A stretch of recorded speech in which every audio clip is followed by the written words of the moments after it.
How are you doing today, sir?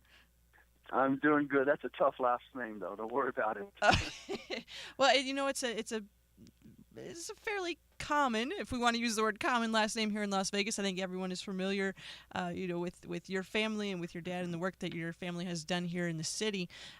So let's just start there. Tell us about your past. What led you to want to run for this congressional seat? There's a lot of things that you do through sports and through education, which my mother was involved in, deal with public service, and they were very much involved in it as when going through their careers, and as us young children were watching. I just thought it was a wonderful way to give back to the community. My wife and I have tried to do a lot of that already with different nonprofits we're involved in, from the Tarkanian Basketball Academy to the Tark Toy Drive.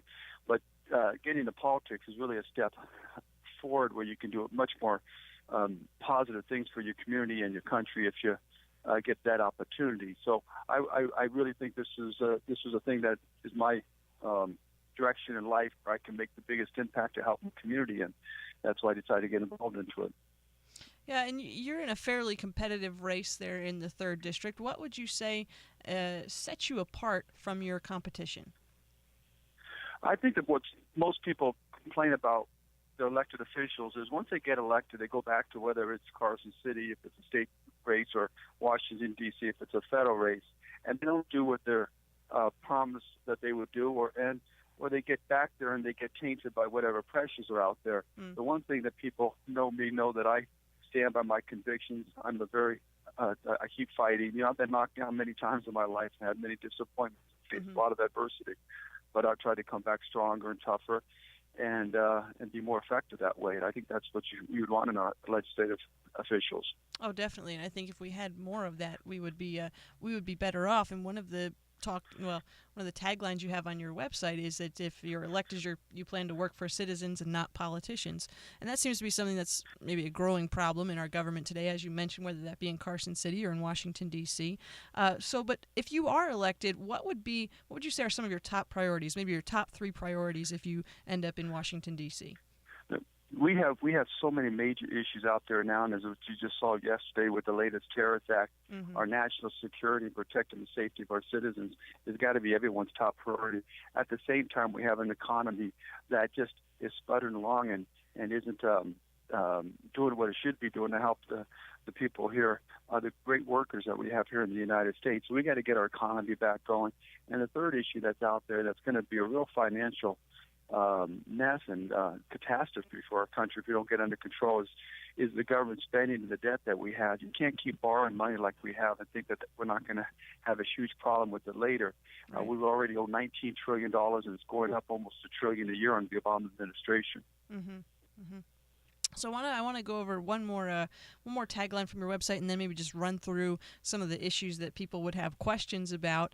Your website talks about restoring the American dream, and I think that's something that's been talked a lot about this election cycle, with one candidate in particular making that something that restoring America. And I think we all know what I'm Making America talking great about. Yeah, again making America great again. There Making you go. America great is We'll just say it. Mine's a little different in that, and I did it because of my family's history.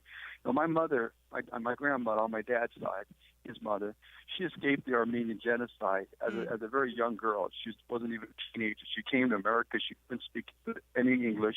She had very little money and didn't know a soul when she got here. But she worked her tail off. She took advantage of the opportunities that America gives to people who work hard and do what's right.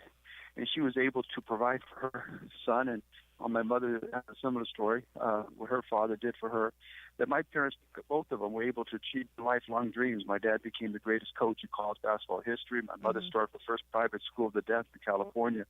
Those things are no longer available for most of us here in America. It isn't just if you work hard, you got a chance to achieve your dreams. We have government that is interfering in virtually every aspect of our life, making it more difficult for us to achieve dreams, even if we do work hard, even if we do what's right, even if we do shut the personal responsibility. Government has gotten, our federal government primarily has taken a lot of those opportunities away from us. And I like to get back to what's made us great again. Reward people who work hard, take pride in the hard day's work, and those type of things. Yeah, yeah. Good. Okay, so let's just go through some issues that are generally asked to candidates and things that people might want to know your stance on. We'll start with Obamacare. Is that something you'd like to see repealed? Is it even possible to repeal it? And if so, what would you like to see it replaced with? Well, look, can it be appealed? Sure. Is it possible? It's very difficult because you're going to need 60 senators to get Sure. override a veto. It's going to be very difficult. There are a couple of things in Obamacare that were good that they passed, eliminating the pre-existing conditions issue and allowing kids to stay on the parents' health insurance plan up until the late 20s. I don't know why those things weren't implemented earlier, but everything else about Obamacare has been a catastrophe. Like they talked about, it's the Affordable Care Act. When I had insurance before Obamacare, my 4 young kids and my wife, I paid $460 a month with a $1,000 deductible. Now I'm paying $1,480 a month with a $5,000 deductible. You can't expect people to be able to continue to pay those kind of rising costs. And it's obvious the reason why we're paying that cost to subsidize everybody else who's under the Obamacare and getting those subsidies. Mm-hmm. People on Obamacare, 89% of them are getting federal subsidies that somebody else is paying for. You got to get back to a consumer-based product for health care. I would not get back. We haven't been there. Yeah. Everything in our economy is basically consumer-based. You put a product out there. If the consumer wants to buy it, they buy it. If they don't, they don't. The consumer understands the cost of what it's going to be and whether it's worth them for that price. That's not the case with insurance and health care. If you pay for an insurance, you can go into health care and get as much treatment as you want, as many different items as you want. There's some restrictions these companies will provide, but it's not market-based. We need to get to a point where, hey, people pay for whatever kind of insurance they want. They have an opportunity to pick and choose what fits their family the best. And then with that, there has to be some type of a cost when they're utilizing that service, so each person feels that kind of a pain when they go ahead and do it. And then they should be able to keep that insurance with them wherever they go from job to job. There are these there's these products where you can go, you can put money into an account, health savings accounts, and you can take, and instead of the employer buying the insurance, you put it in your health savings account, you buy your insurance, and you can take it with you from job to job. Yeah. Right now, if you leave your job, you got to start over with a new insurance. We should be able to purchase insurance across state lines and create more competition within the insurance industry. The one thing we're seeing in our country, every time we have more competition, we have a better product at a lower cost. There's a lot more that goes into it. That's as much I guess we can say in a short radio show. Yes, sir. So you mentioned it briefly earlier, and that's national security as being one of your main priorities. I know that's something that Mr. Trump is obviously bringing to the forefront again with his focus on securing the border and potentially immigration reform. What are your views there on both the border and immigration? I mean, I agree completely. And I don't know how anybody cannot agree that we need to have secure borders. Mm-hmm. I can't understand how people will argue against Trump saying we need to build a wall or protect our borders with the best way possible. You see, we're in a world of terrorism. It's going to be this way for decades, and we need to protect our borders. And second of all, I don't think we should be taking in more and more people in our country that we cannot fully vet and make sure that they won't be a danger to our country. Why would anybody say, yeah, we should take in whatever it is, say it's 1,000 refugees, but we can't fully vet them, and one of them may do one of the things that happened yesterday and kill 50 people and 50 plus and injure 50 plus more. I mean, we got to take care of our citizens first here in the United States before we start worrying about everything else around the world. Mm-hmm. Well said. Well said. Okay, so on taxes, obviously we have our debt and deficit are headed in the wrong direction for those of us that are conservative in any way. Is our budget something that you think can be balanced, and if so, how would that happen? It should be balanced. There's a lot of things that go along with it. But let's talk about our tax system. We have a corporate tax rate that's the highest in the world. Mm-hmm. But at the same time, we give these loopholes to the major companies so that they can hide their money overseas and not pay any taxes.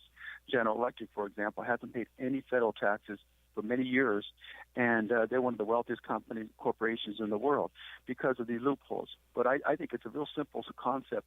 It's a simple deal, but the legislators don't want to do it because they're relying upon these companies for donations so they can stay in office, and that's the wrong reason why they should be in office.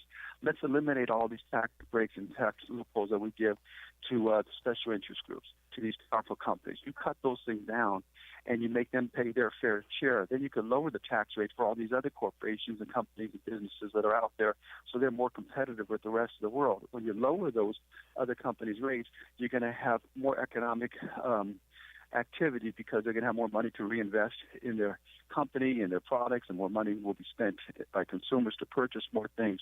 So basically, you get rid of these special deductions and exceptions, lower the tax rate for everybody else, and you just watch the economy start moving forward. That, along with you got to eliminate all these ridiculous, unreasonable regulations that the Obama administration has placed on our companies that are strangleholding their ability to progress. Okay, so let's shift to some social issues. On the issue of life, where do you stand? I've always been pro-life, and except for the actual life of the mother, and then the debate between two lives. That's the only time I think there should be the ability to terminate the life of an unborn. Okay, and then transgender bathrooms are obviously something that are more and more on people's mind as we see school districts now starting to implement these different policies. Where do you fall on that? I don't understand how anybody can argue that it's right to have boys go into the bathroom that girls are using and vice versa, even if they feel like that they are a boy or girl. It's not what someone feels; it's really what their body parts are. I have three young girls. I don't think they should be subject to the fact they may be going to share in the restroom, even if it's a stall with the door closed, with people that have male body parts. It's just. It's not something that I believe is decent, and I don't think we should change that. At the same time, we could find alternatives for people that are transgender that aren't so tough for them, because obviously if there's issues for them if they're going in the opposite bathrooms of what they feel and the way they're dressed and so forth. But those options are out there. In the state legislature, they tried to pass a bill that would have basically bathrooms that go in unisex bathrooms, and it was voted down. So instead of doing that alternative, they're going to force young girls or boys to share bathrooms with people that have the opposite body parts, and I don't think that's right. Sure. So, obviously this is a Christian station, and our listeners, one of the things that is important to them is where candidates fall on the topic of religious freedom. I'm a Christian person, born again. I believe very strongly in everyone's right for religious freedom, and that their rights should be every bit as strong as any other rights of someone through the Bill of Rights that they have. Yeah, exactly. And lastly, you've been here to Liberty. You're a born-again Christian. Do you think that relationship with Jesus Christ, that a person's faith is important not only in an individual's life, but also in how they live and how they would govern if elected to serve locally or nationally? Well, first of all, it's the most important thing in someone's lives, I believe. I could just tell you from mine, from the time I accepted Christ in my heart, I'm a much better person and much happier with how I'm living my life. I think it also affects how someone governs, because it dictates some of their feeling, beliefs and morality. But you also have to you can't force your religion upon other people. Sure. That's something that I think is often misstated by some religious right. Everyone should have the right to follow their beliefs, and it's our responsibility as Christians to try to explain why we believe you should be following Christ and why that's the right path, but we shouldn't force it upon people. Mm-hmm. Amen. All right. Well, thank you so much, Mr. Tarkanian. He's running in Nevada's 3rd District for the congressional seat. I believe it's Joe Heck's seat is the one that's vacated because he's running for Senate. Is that correct? Yes, that is correct. Okay. So it's in the 3rd District, which is what boundaries are, who's in your voting district? Basically, this is the boundaries. It's everything that is south of Summerlin Parkway and west of Durango. So if you're looking at the west part of the state, it's south of Summerlin Parkway, west of Durango, until you get to Russell. Once you get to Russell, you have the whole state up and down. So you have everything to the border of California, to the border of Arizona, and then actually up until you get to Prom on the north side. It's a large district. Yeah. So don't forget to get out and vote tomorrow. The polls are open from 7 a.m. to 7 p.m. You can find more information online at clarkcountynv.gov/vote, including sample ballots. Who else is on your ballot? Make sure you do your research there. Mr. Tarkanian, if anyone would like to find out more about you and where you stand on the issues, how can they do that? They should go to my website at TARK, and that's TARK 4, and that's FORCongress.com, TARKforCongress.com. TARKforCongress.com. All right. Well, thank you very much. We appreciate you taking the time to join us and share your thoughts and opinions, and best of luck tomorrow. Thank you very much. I appreciate it. Bye. All right. Have a great day. Thank you.